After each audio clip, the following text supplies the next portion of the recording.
Mais s'il faut tout compter, bah œuvre, bah chef d'œuvre. Musique il y a propre, il y a bien offert à Beta Namboko. Non, non, Robin, c'est même pas 2% dans mon thé.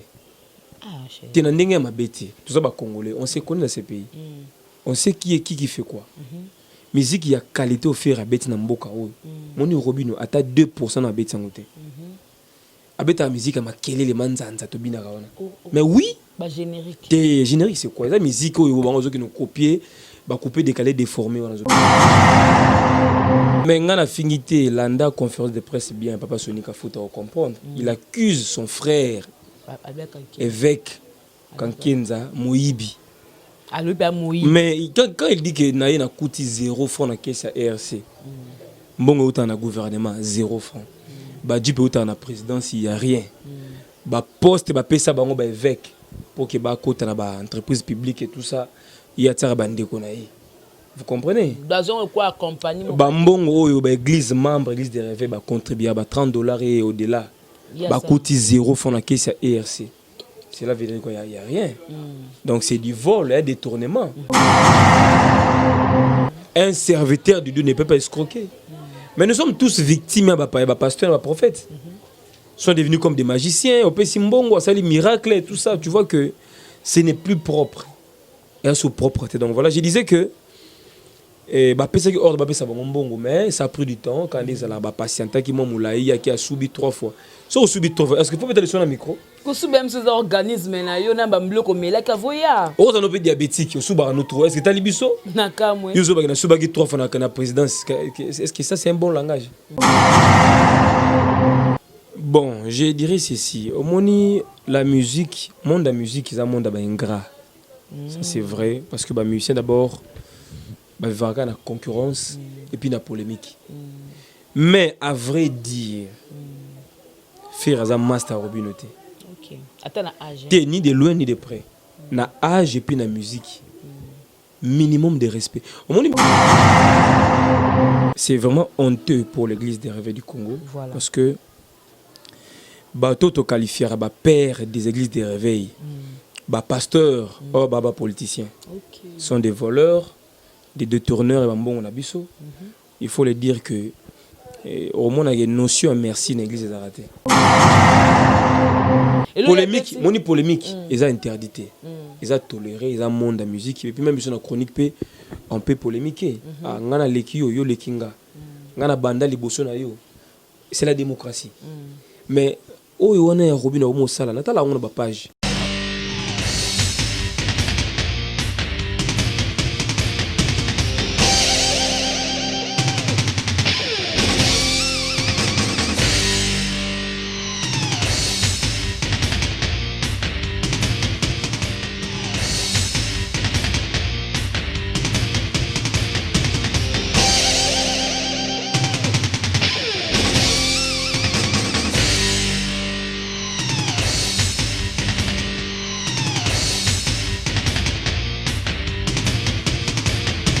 Balobi gauchité, droitité, Zalawa. Abonnez-vous tous massivement na Congo Victoria. Chaîne Moro ya bien, Rolanda politique a bien, Rolanda musique a bien. Parole de Rwanda ka parakumando, Amela Grenade, Oezaba Kinam, Oezaba Chalicer. Abonnez-vous massivement. Ouais, lieba Zokate. Apusana pembena Victoria te. Ça se passe à Machan. Attention mauvaise haleine. Check. Votre fidélité nous rassure, très chers téléspectateurs. Bonjour, bonsoir. Ça dépend de l'heure à laquelle vous allez nous suivre. Nous, c'est Congo Victoria. À travers votre émission Micro Libre avec la vôtre, Jemima Ibele, gros bébé de la poste congolaise, la Giga. Appelez-moi la femme du patron. Voilà, encore une fois, je suis là pour vous donner les actualités musicales. Et c'est un peu de parler avec mon confrère Jérémy Luemba, l'Erena du désert. Comme tout l'intelligence de la presse, parce que quand il parle, il réfléchit très très bien. Nazara fier naïe, surtout sur la côte nama politique. Waouh, c'est très bien. Voilà, toko sola naïe, lelo politique moi boé mais toko taming par rapport il y a actualité musicale ndenge koleka impolitesse ango est-ce que ça ba yamba ba ba leki on ba leki bazo ça la revendication et donc parce que le quoi que bazo ko manquer toko sola ba dossier eza ebele. Voilà, merci beaucoup Nagui Solo de ma caméra, merci beaucoup à Julien derrière côté montage aussi. Merci beaucoup à mon boss JB Koumalouta, le vrai pétrolier de Dallas, les boss très charismatique, hein, bonne guérison à mon boss JB Koumalouta aussi. Merci beaucoup à Paul Venture et ma fouille là, hein, papa Nounou Yamande Fa Pembe depuis Allemagne, et merci beaucoup à Ado Senga Maître Sengi Kingassan est toujours à bateau soutenir Arabiso, bateau Balingarabiso. Donc merci beaucoup à la recette de Sengomoka. Mami da depuis l'envers, ma bête à la japonaise, la Chine, mobile malongo le moutouté na lingarabino mingi. Ba gros bisous na bleu moi belge à 2 moi belge 4. Je suis avec Jérémy Lemba, le renard du désert. Tome Campé Kosola na yeso ko fungolanga déjà na Jérémy To Panza Maxolo pose à la bien. Jérémy Lemba. Bonjour hein. Bonjour à toi, Jemima Ibele, gros bébé de la presse. Encore une fois, c'est un grand plaisir d'être avec toi. Je tiens également à remercier les différents téléspectateurs qui nous suivent à travers votre chaîne, bien évidemment, Congo Victoria Télévision. Je crois que question retourne à Bisso, tu repères sa réponse. Ça va? Santé, ça va? Santé, ça va par la grâce de Dieu, mais tu as changé de saison. Tu as dit saison sèche et l'anga, tu as saison de pluie. Il faut moins santé. Moi, grippe, bandit, fièvre, bandit et tout ça, bon, on essaye de s'adapter. Ça va quand même. Voilà, d'abord, tu as culture par rapport à ma musique, mais tu as peigné comme qui est conférence de presse que le Canada pasteur Sony Kafuta, tout ce que le Bama Ekuna, oui, merci pour cette bonne question. D'abord, je dirais que c'est vraiment honteux pour l'église des réveils du Congo. Voilà. Parce que Toto qualifié à père des églises des réveils, pasteur, politiciens. Okay. Sont des voleurs, des détourneurs et bon on a biso. Il faut le dire que au moins, il y a une notion merci dans l'église des Aratés.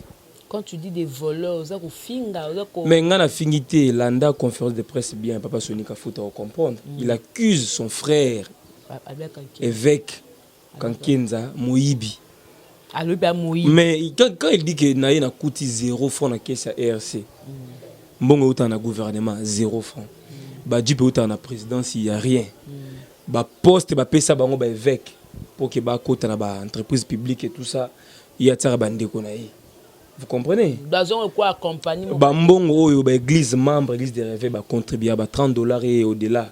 Il coûte 0 francs dans la caisse à ERC. C'est là qu'il n'y a rien. Donc c'est du vol, un détournement. Et donc c'est malheureux, c'est regrettable pour l'église des réveils du Congo. Babandaka bien. Mais on a compris que comment on a un homme politique. Donc c'est plus course à pouvoir, course à leadership, une course à mbongo. Voilà, l'évangile, ils ont assuré le problème dans le Congo. Et puis là, comme quand il dit que Azoba poison par rapport à Makambo, poison. Là, il accuse les pasteurs que ça la rapidement amendé de quoi que non, il y a sika moroté, ça la bambote boité, donc c'est que c'est vrai. Jemima, pour certaines personnes, il dit que milliers de poison ma casse ces milliers de pasteurs. Oh Jésus. Vous comprenez? Donc entre eux, Boulingwezate et Zakaka en fait, comment on évolue le politique? On dit ERC, on est dans la plateforme politique. Ils ont un parti politique. Si vous êtes dirigeant, vous avez un avantage belé. Vous avez un accès libre et facile avec les chefs de l'État. Avantage belé, tout ça. Donc, vous avez déjà un rang ministre. Vous comprenez? Donc, on dit que Bazo Kabouana. Imagine-toi quand Kenza Oumela na poste. Il a servi l'Éternel, a servi Mboka na poste. Et après un moment, il s'est retiré, il a voté Sony Kafuta Rockman. Sony pas comme Kuna Biloba Loba. Oh non, Fatia Fongomarate, Yakabarate. D'ailleurs, Kuna Zika Masouba dans la présidence. Tu vois, il y a un certain problème de communication. La bassesse ou alors. Mais oui, il y a un problème de communication. Il ne faut pas s'entourer d'un expert en communication. Parce qu'il y a un grand pasteur, un leader, un serviteur de Dieu, il faut rebannir nos oloba. Yo pasteur ERC oloba kino mokonza mboka zo fongo maté.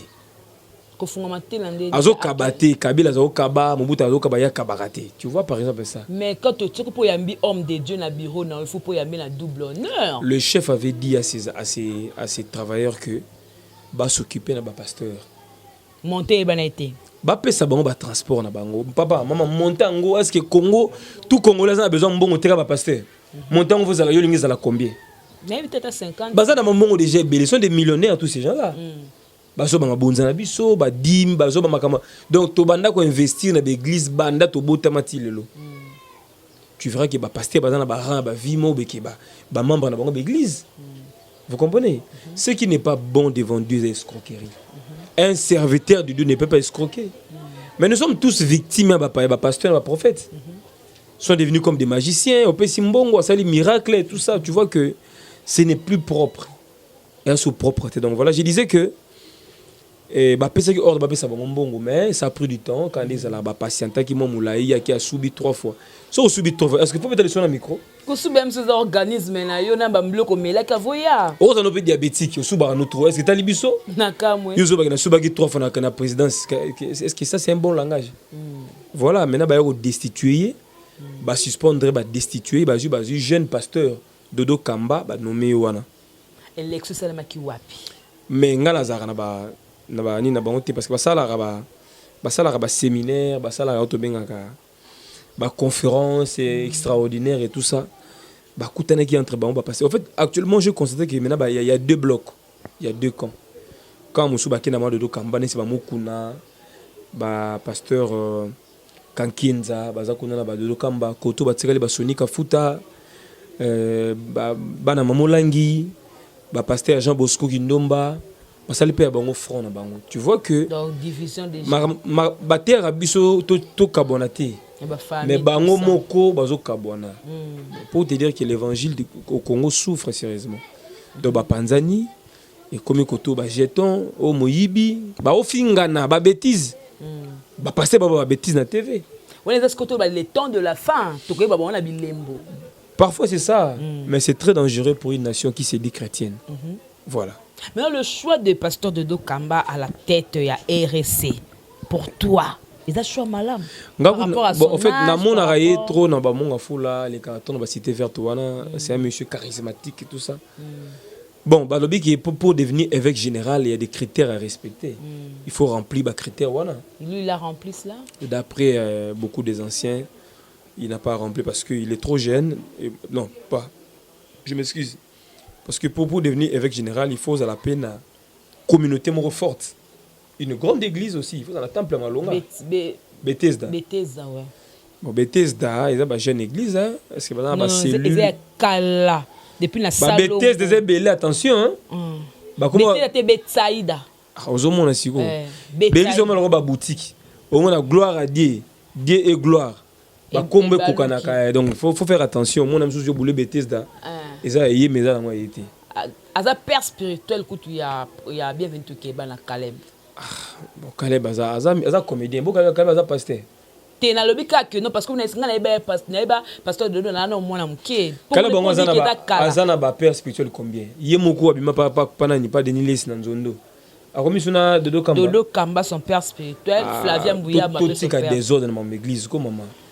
Ba père spirituel ba comment belé rôle là ba pesa non ni ba père spirituel on que ils ont ba confusion tout ça mais tout ils ont la politique autorité morale veut dire quoi voilà vous êtes chef à parti c'est tout vous êtes président c'est tout autorité morale là tout ça de ton côté ça ba concept nous tout mettre ça na biso ngo bien té mais non makambo surtout Jérémie Lemba place ni oyo za ko c'est oyo pasteur Moïse Mbia telemi na pasteur Mutomo pour la zoka ta ba kombo la ba ngoti.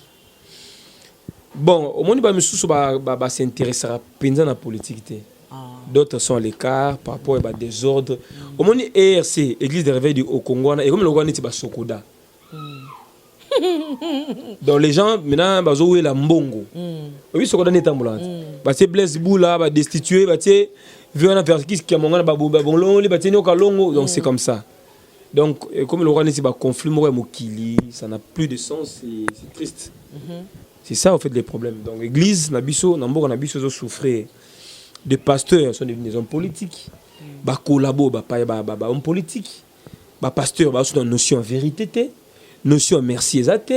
notion pardon ezate donc autant on a comme star imagine toi Denis Salobi qui atiki kobo c'est la salade elle quoi confession na zo tout bela mais oui hein maman et puis ba lo bango ka buika ka brut ka na ba TV ka na atiki kobo tout ça atiki kobo et puis PCP ba tout combien ba sala confiance o yata maboko likona bango atiki tout ba mai na ba likola ba parce que ba to ba za déçu donc yo sala no kobo alors au pambola mabala na biso au time na ba mitu ba na biso pambola mon église au moins que tout ça robunga ndeko na ngai mais azana nzambe parce que azu de la prophétie 2023 te azape na nzambe te zali flatterie ba on ba comme ici politique blague G tellement que ba yoke lengi ya mbongo ya politique ba otika ngote ko da politique $100,000 eza rien bima on a facilité 100,000 200,000 500,000 voire même et puis que une élection ba benga sou ba pasteur ERC NRC boya kimbangiste boya ba confession religieuse bo sangana bossa la campagne paquet yango ba jeep yango c'est qu'ils veulent surtout autant ba pasteur wana ba kombo na bango za minene kombo yebana autant ba église na bango na ba kombo na bango kokanité bana ba kombo minene metala ba église amiki metala suko richesse ba jeep ba hôtel oya tonga yi privé ba azana ba école na ya tonga ba orphelinat hôtel ma bonzeko ta une église na yezo correspondre té c'est quoi mbonga politique mbonga ba gouvernement mbonga ba mafia ou ba obendara c'est maintenant ça les problèmes c'est un désordre que nous devons maintenant éviter dans ces pays. Il s'est dit prophète de la nation. Est-ce que maintenant mboka quoi Congo toko que consulter Denis Lessi après ça un message clé ainsi dit l'Éternel bah tu ne peux pas douter parce que yo solo ba ki na tiki kobo bakanga ya za ko se masturber bazaka na ba pratique moko mabe donc ils sont pas vraiment des serviteurs de Dieu crédibles. C'est ça les grands dangers, Jemima. Mais pour ça, la émission trop la prophète Ngefa. Pour na yo tant au la kayo mona qui pas ça crédible. Par rapport à quoi tu nous question. Par rapport à monsieur pas le bapé na crédible n'est ni à assumer ma fonction en mboka toni. Que un prophète peut au pour accomplir un message peut en zambete. Bon, ngala ensemble la église Ngefa té hein. Mozala rana tout le temps. Na sala rana émission hein. Hier au sala analyse. Quand ba photo bana matongé bo staff. Ki bonzambe, moni dimension ki bonzambe na na misère ngote. Jour on a que nous consulter en tant que prophète. N'est-ce en tout cas papa j'ai des problèmes sérieux spirituellement. Nzamba la kisoni pour na vie nanga oya ko sakula. Ndena ko tala dose ya parole na ye na ba classer. Est-ce qu'un prophète pour abetu mo ba rema il faut qu'on de consulter à côté le cas j'ai mis to sala kana deal ya ba mission. Ça n'est comme mission on a payé chocolilo il y a c'est l'émission. Chocolilo. Mais on a TV qui a soit bon avant c'est l'émission. Mais il m'a le bango que chocolilo mokonzi. O karaté chocolilo ne mokonzi zanga été. Un prophète ba chocolilo mokonzi. Oh, mais il y a des éclairs, bo ba hypocrite na ba bon te ba bon là. Donc tu vois que mutu na mutazana dimension na ye on ndenge nzamba sola na ye. Donc voilà, c'est ça. Voilà, merci beaucoup dans les c'était pour que tu épingles moi muké ba te belé oyo batala absolu banda ba se déranger mbado se déranger mikolo pour la pasteur na biso et ça seulement pas si moi j'ai mis en tout cas mikolo ça milanda ça me kana ndako ko na so église te na bino na kata mabe malamu pesa. Non, les vrais serviteurs bazar mais ils sont rares. Ils sont rares, baza pe d'une nouvelle génération. Vous comprenez? Espoir na biso za ki bango pe ba pengwate. Na mu pepo ezo ya. So ba pengui pour monaki il y a eu des épisodes ici, ba mutakalisation, ba viol, ba problème, le komisko ba moko panza na bango na bango. Un pasteur qui accuse son frère, son collègue pasteur. Puis bazo finga na mamikete, ba détournement. Donc ça prouve que beaucoup ne sont pas sérieux. Ça prouve aussi que bon moment il y a belé mutu moko détourna. Parce que quand dans les photos loba. En fait, moni c'est en fait baye baniza cercle. Entre bango na. Ba moni na banaka ta bloc on a pour tsa mutu wana. Ngefa lo bango azaina ba denisi ba tambona yemso batindike zo mbongo mubi na malete nango. Meilleur partage bati libanda. Et puis tout le monde nzoko. Bakutana na église na ba so bakutani awa izaka ba grand mona ka mukuna kingandi ba yaka ba grand. Bato bana ba église a minene ne ba consulter. Nde bango na ka bazala consulter puis considérer. Vous comprenez? To singa na bango basela nzambe ya solo. Ne sont pas contre eux mais tozo mona na misu ba acte bazo poser et ça nous fait peur. Ya moni fallait mbaka na kiminalo sambo kuna pena sambo musala nzamba draginga de blo ngo ngo muto oza na ba na famille à une église pasteur monsieur ko draguer na sepeli no masoza na joto hein vous comprenez voilà par exemple si vous êtes victime nango bazololo to pa pasteur na ebiso mamona oui non regardez ba pasteur mingi bazololo vous êtes victime heureusement vous êtes prudente soit qui légère mais si ba les cas il faut faire très attention à pasteur. J'ai mis pasteur ni. Non, en passant tous les gars, tu ça plus ça va Ah. Tous les gars na biso. Parce que moi là il pasteur. Mais tu pries non? Oza servant. Na ba pasteur chiben. C'est que zo lo baé. Mais na biki tant que nous consulter ba pasteur. Oza victime bazololo mingi. Bazololo mingi, faut faire attention. Voilà. Voilà, non, merci beaucoup. Vous comprenez que nous avons là les renards du désert. Et là, moi, c'est bien, il dépaisse. Na moni pasteur mukuna. Non, qui bien. Ah, maman tika ngako. Je t'ai dit que baba politicien. Vous comprenez? Mais position baba de ceux qui des cash, ceux qui des FC, ceux qui des balamoko, baba a fait le bosso. Kasi akoma déjà l'un des leaders il y a cash. Ba on est ba conseiller spirituel et tout ça. Ba cash bien IDPS. Cash kasi ndé IDPS na cash. Cash veut dire cap pour le changement. Ndé ce que ba sangana caméra na IDPS. Cash ya robata mais cash veut dire exact CACH. Cap pour le changement, c'est tout. Ils ont un regroupement politique. Ils ont un caméra na Tshisekedi à l'époque. UNC, UDPS, Sangana qui pour l'élection. Donc, ils ont un leader na cash. Bientôt, il y a une nomination, il y a PDG dans l'entreprise. Il y a passé pour politicien. So, au cas où on a nommé un PDG, on a tra. Avant d'être politique, c'est clair. Absence remarquée, Mike Moukieba, tout va l'élire, il y a Moukieba de nani? Mike Moukieba, vous avez problème naïe? Mike Moukieba est député. Fallait y a place dans IDPS. Ah, maman, on a contrôle la vie na bango tenga zo bunda. Je souffre d'abord sérieusement na vie nanga. Pona? Mais vie nanga quoi? Na mi tu équilibre télévision. Et donc qui est bien au souffrir na ndeli. Maman. Yo le vie qui est bien. Ndako la raté biscuit tanga raté. Ah. Na na posa bati nanga matière ba bato balanda ngai. Nazana posa ya matériel caméra, DSLR et puis na computer, machine, ordinateur. Vous comprenez? Et na bato ba promettre ngango mais ba zo réaliser non té. Alors on sait na maman on a touché, na papa a touché, même ba jeune. Au bazar voilà, au balingara biso na équilibre télévision, ba début na sengi na voiture té. Mais so pesa na caméra na ordinateur. Et ça là bien. Et puis une couleur pambola. Ba kombe belé boaka bango ane loté. Ba sunga muso sunga na bilamba. Muso sunga nga pe na ba unité. Muso ba sunga nga na mbongo na western. So mutu pe ya caméra ba kisemia skiza mabe. Voilà, donc tout fait nombre. Voilà, merci beaucoup Tolongo na biso na page wana. Ezale ka poto mekama mukie malgré Congo Victor na dit que malembe bo mesana ka koyoka ba politique. Pour nous lingaka ka indi clash et bombe na éviter Congo Victoria. Voilà tout bien par rapport à musique, impolitesse na kata musique. Tout bon monde ba aventure mais comment on appelle là, comment on appelle makolo nango. Premier épisode là qui a Robin dans le black qui ba vu qui non ba vie par rapport à faire rigola mais tout moni soit zongi sous quelqu'un va vie wana comme manquer ka faire rigola ba comme ko le ba que c'est que derrière Robin mon dit il y a na mutu moka batami ou a pousser que scopo azwa a manquer à faire rigola. Bon, je dirais ceci, au moni la musique, monde de la musique ils a monde ba ingrat. Ça c'est vrai parce que ba musicien d'abord ba vivre na concurrence et puis na polémique. Mais à vrai dire faire un master Robinoté. OK. Attends na âge. T'es ni de loin ni de près. Na âge et puis na musique. Minimum de respect. Au monde biloko ba vie o yesima. Isa mondialisation, globalisation, modernisation. Isa marambo yesika. Vous comprenez? Mais s'il faut tout compter ba œuvre, ba chef d'œuvre. Musique il y a propre, il y a bien offert à beta na mboko. Non, Robin n'a même pas 2% dans le côté. Tu es dans ma bête. Tout ça, Congolais. On sait connaît dans ces pays. On sait qui fait quoi. Musique, il y a qualité au faire à bête dans Mboka. Mon Robin a 2% dans la bête dans le côté. A bête la musique, a quel les manzanza to bina rawana. Mais oui. Bah générique. Générique, c'est quoi? La musique, qui nous copier.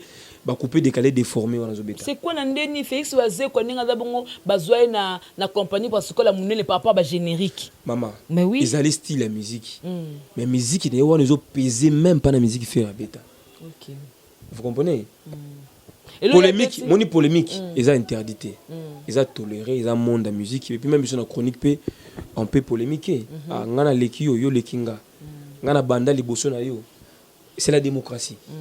Mais oh on est Robin au sala, natala on a ba page. Il faut tout rappeler ba balance quoi. Tout peser. Je crois que mon frère Ibrahim Nani na Washington a contredire ngate. Musique est passé, c'est vrai, mais Robin n'est pas exagéré. Oh, ceux qui Robin est grand musicien de son nom, il a 10 millions de vies. 10 millions de vies, nous sommes 10 millions de somba. Est-ce que la musique Robin vraiment na mboka ou beta rapena comme il faut? Non. C'est tant que le bon, c'est qu'il innocent d'un grand musicien. Pour innocent l'équipe a 10 millions de vies. C'est qu'il innocent ce qu'on a l'équipe à JB. Vous comprenez? L'équipe à Jean Goubal la musique. Voilà. Non, c'est pas ça. Moni soki aux en matière mais vous c'est terre. On leur embrayer situation, embrayer société ka boy. Toi apprécier Robin dans ma temps puissance ba générique naé. À un moment que style né mo boy moko ba danse mo beneska voilà. Mais à ça la polémique na ba fabrication normal les a loyal na ba basta tout mais il ka faire un grand musicien li sécurité. Au ba Niger ba on dit ma ba ivoirien ba yebi monde entier. Tal le ko misi mikolo regarde-moi. Yo qui ont bien. Conception on les a bien. En fait Azali Azaf en fait, faire ne peut pas seulement faire comme tout le monde. Vous comprenez? Alors ça, le roi Bango ça la raté.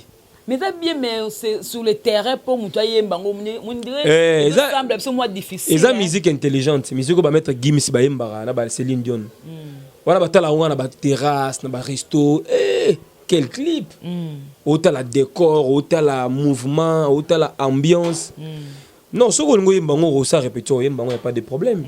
Musique douce pèse à la place nango bien linga musique ya kotoka o mataraka buka kiti gini o robina bin sabato kindi kiti mutani on est mutali bumuna bina kana mutali bumuna bina bina la musique ya ngona ka te musique ko zappe douce agréable à l'oreille c'est comme ça mais nzemba bato ya zulema te zulema da nzembo na mboko o l'accès à bimsi ba archive quand il nzembo ya faire écoute ya kala njora o simbela mutu na bia otali ba vidéo te nzembo ya faire ego la kala emba okutu na concert ya maison mère ba ngona J3 donc Zule mande ayibango na YouTube tanga mona faire na jito ba yemba ngo ipake na ayemba na ndenge na yi pourtant faire ayemba na ba jito na ba winga na Zule mana ko misente vous comprenez donc ba Zule ma batala ngo na ba atala ngo na ba YouTube na ba téléphone atala bia morceau ba faire à négligeango et puis Zule ma yemba ngo na disque nini vous comprenez mais contradiction yemo ka selbe mission le bike non de connaître faire ego la atiene ta tekela ki nzembo ça est-ce que faire ego tekela Zule manzembo Zule manda tekela ki faire nzembo.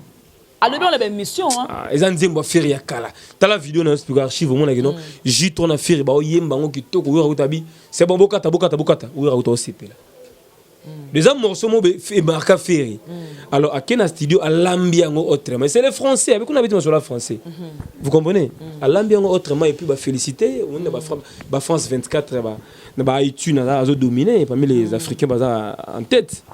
Donc faire ego la tout respectera et puis tous les albums les Obima je crois que il a sa manière de faire sa musique au moment question la guerre va faire mes albums mais que ça sa musique né 5 ans après disque bimi ya kitoko ba 18 minutes de zelango malgré kufa vous comprenez donc chacun a sa manière de faire les choses et a sa manière de voir aussi les choses donc vous aura faire à la qualité fallait qu'on mara le quoi faire été ba on deux bazar artistes talentueux et chacun essaie de développer de sa manière.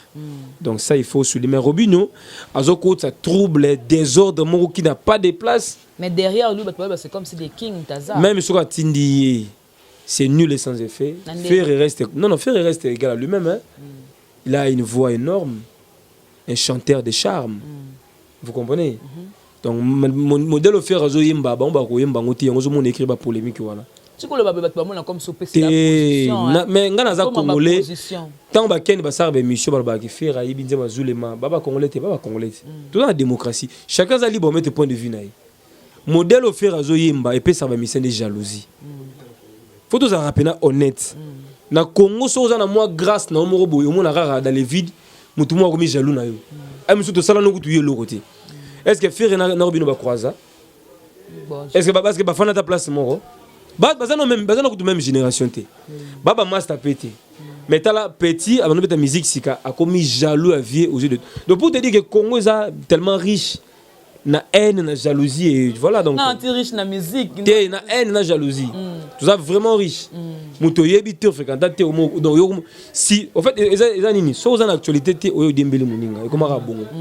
Tu n'as rien sur le marché, bimi c'est le côté au dembele muninga. Donc voilà, toi c'est la faire. Tout le déplique na ba statut, na ba nini, ba genre ko finga. Bon, c'est des bonnes guerres, les musique. Depuis que moi na wenge, faire ça vient naé. Robi ne pas à moi na wenge mais inconscient. Mais il y a ça que inconscient. Il y a qui mon pandi moro bo finga vient na wenge. Ba vie ba existe avant. C'est inconcevable, c'est vraiment inconcevable. En tout cas, voilà, merci beaucoup donc mon vieux Golf Kizola, donc machine à voter. Donc il faut voir rappeler héritier Poma, grand Kisimbi. Héritier Poma. Héritier Poma, les grands Kisimbi. Il y a pas ça ba héros. Atinde ko ba héros. Pas ça ba héros bu, ça la kin des jours poto des jours. De tout ça ba na mikil. Le journée. Le lundi. Ça la mercredi. Na benction na tout na sayo. Na ye. Tout na sayo na ye, tout na sayo na ye. Tout na ngefa biso ba pesa ke ba héros. Héritier Poma, les grands Kisimbi. Héritier Poma, les donc il y a ça la kwenda voto à 2 jours Paris, 2 jours Kinshasa. Donc on a vu mais faut paiement. 2 jours Paris, 2 jours Kin. Na beta ngombe na boui. La semaine moi ça 3 fois à Paris, 3 fois à Kin. Donc c'est voilà tout de suite on lobela c'est que Claude Bila, boss solo, à l'Okutate, boss à solo. Claude Bila en Atlanta, Claude Bila Doucouré l'immortel. Motema maman Gigi Kintumba, femme intellectuelle. Depuis Berne, na Suisse-Irlande, papa Philippe Kabouikou, na Fribourg, un bon papa, merci à Décris Sekonde, un bon tonton à Paris, ma Pauline Chako, merci à maman Elise Alitouli à 0044, vrai code à Londres, maman Julie appelle l'appellation bien contrôlée, bon séjour à Kinshasa, et merci également à mon vieux, mes condoléances à lui, Serge Lokoki, le mannequin d'Orléans, bon séjour à Kinshasa, Serge Lokoki, les mannequins d'Orléans, très fort. Il est fort, mais. Mais les courants nous fait, nous causent problème. En fait. Nous sommes à Kinshasa. Ah, donc, non, on ne peut pas faire notre boulot par rapport au courant quand même. Il y a des courants qui sont à tout moment. Et là, il y a des courants qui sont à remercier Ibrahim Nani. Na États-Unis. Ibrahim Nani na Washington. Papa na Ibrahimovic Nani. Depuis Washington, États-Unis. Voilà. Donc, on peut dire merci. Maître Siza Soukama, puissance Yamiki. Moi aussi, j'en profite pour dire merci à Elim Poi, Motomoko, très très bien, depuis les États-Unis. Voilà, continuons. Voilà pour tout ça, une émission. Ranson maintenant se décide que à ça la label pour la soutenir les jeunes. Est-ce que ils ont retardé pendant tout ce temps-là, Kofi Koutou a comme quoi aider. Tozolingo kaka, tolinga bongo te. Au moins que Kofi a soutenu les jeunes. Mbokelengi. Mais oui, Ranson a vu une initiative psycho. Retard ou bien à ça on attend au Sengaki.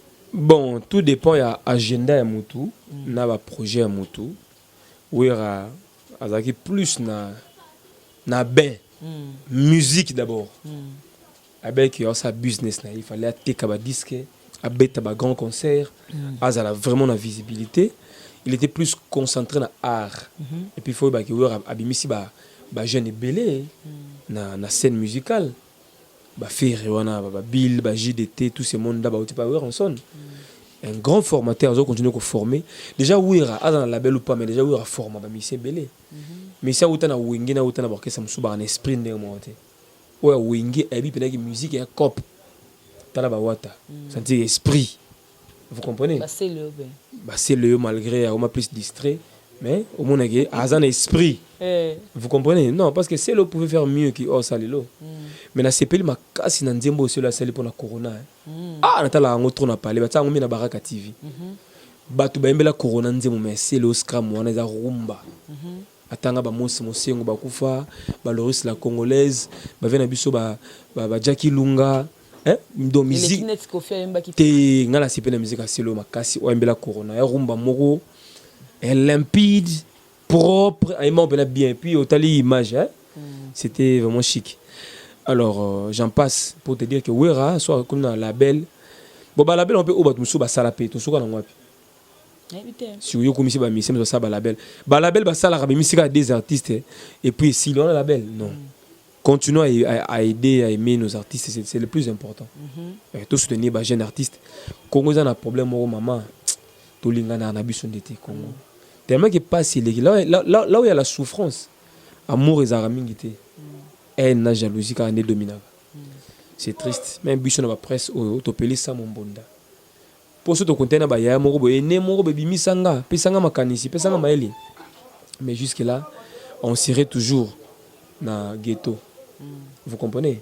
Malgré les multiples chaînes, malgré les multiples individus, mais Kombo Yebana, tout travailler, aller grâce à Nzambé. Donc, je te remercie pour ton invitation. Je crois que prochainement, tu as une émission à Moui pour la plus malam. Merci à toi, Jemima. Merci à tous vos abonnés. Merci à tous vos partenaires. Merci encore une fois. Moi, le bon repère Sabaka Tarate, Ibrahim Nani. Papa na Ibrahimovic, na États-Unis, à Washington. Ibrahim Nani. Donc, à fort, merci à Maître Cisa, héritier Poma, Claude Bila, il y a Louis Zombala de Madrid. Donc, bateau aussi. Bateau, on a bateau minene. Bateau minene, donc blague était. Tout comme on fait d'aboué, Bilambe yé ou du Suisse. Oh, d'où courir les mortels. Oh. Les boutiques, il faut pas boutique exotique, la fleur d'or. Chez maman Anto et papa Roger Tiaka na Lausanne, on a la Suisse. On a bateau Suisse. Papi Ngefa, grand sapeur, petit frère Ngefa. T'es pas sur l'arabe bien. Si vous voyez Papi Ngefa, on s'appelle ça. Tony Ngefa, le roi de Genève. Bon, on est Bila, ou Suisse n'est Bilamba na montre. Voilà. Vous comprenez? Donc. Ezali, blom, non, on va pas y aller bandal. Oh, maman. Voilà.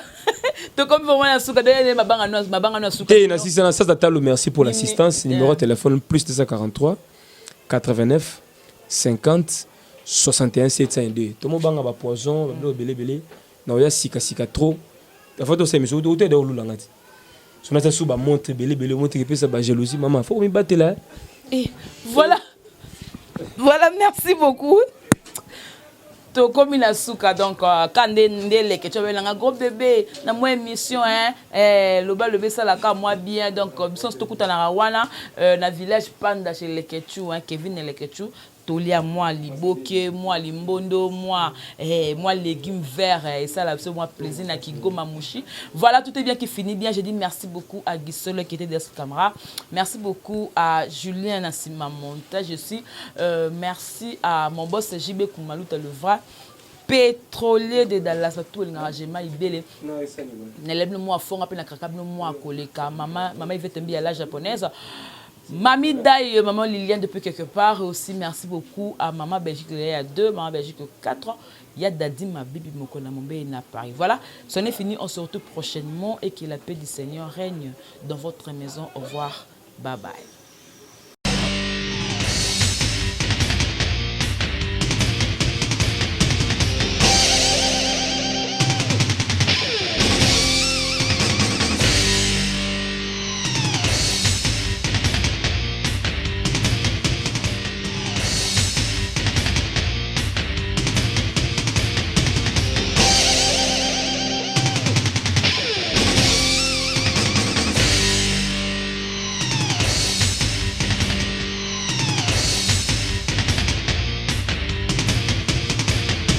Balobi gauchité, droitité, Zalawa. Abonnez-vous tous massivement na Congo Victoria.